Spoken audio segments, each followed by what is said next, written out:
وەرزی درێنە لە گەرمیان دەستی پێکرد و 3654 جوتیار کە زەویان بە گەنمدا چاندووە لە چاوەڕوانی بەدەستهێنانی بەرهەمن.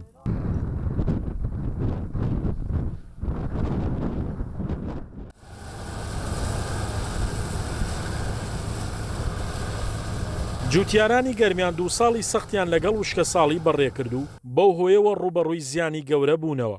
بەڵام ئەم ساڵ بۆ ئەوان جیاوازە و دەڵێن زۆری بەرهەممان لە ئەم ساڵدا قەرەبووی زیانەکانی ڕابردوومان دەکاتەوە.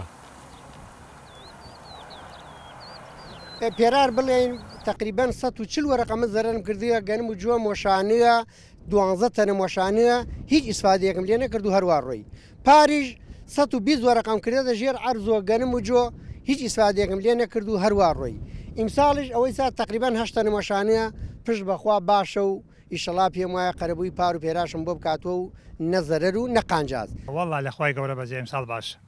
ئیمساڵ لە ساڵان ڕابردووە زۆر باشترە.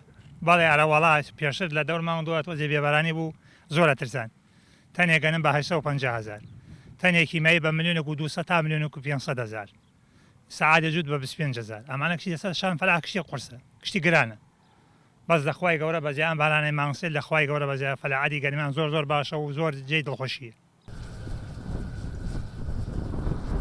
لە سنووری گەرمیان 183,254 دۆنم زەوی کشت و کاڵی بە گەنمدا چێنراوە. پێشبینی دەکرێت زیاتر لە 143,000 تەن بەرهەمی هەبێت. ئەمە لە کاتێکدایە ساڵی پار ڕێژەی گەنمی بەدەستهاتوو تەنها 18,000 تەن بووە.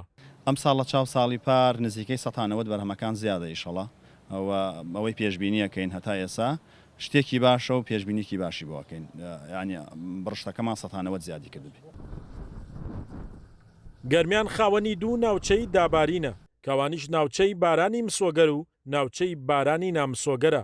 لە ناوچەی یەکەم کە باکووری گەرمیان دەگرێتەوە تێکڕای دابارین لە ئەم ساڵدا 514 ملیم بووە و لە ناوچەی دووەمیش کە ناوەڕاست و باشووری گەرمیانە تێکڕای دابارین 300 ملیم باران بووە.